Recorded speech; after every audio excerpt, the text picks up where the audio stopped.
Hi, and welcome to Epping Forest College's Media Department. Today I'm here to show you around. We have a variety of equipment here in our studio, from green screens to DSLR cameras. Right now we are filming a live talk show. This is the control room. In here we have the TriCaster, which allows us to play back the footage that has been recorded from the studio and insert video over the green screen. We also have sound playback equipment.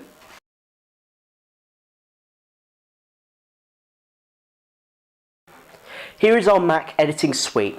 These computers not only allow the students to edit, but to create as well using the latest Adobe software. In this first classroom, we have a creative activity taking place, as well as these two doing their own music project.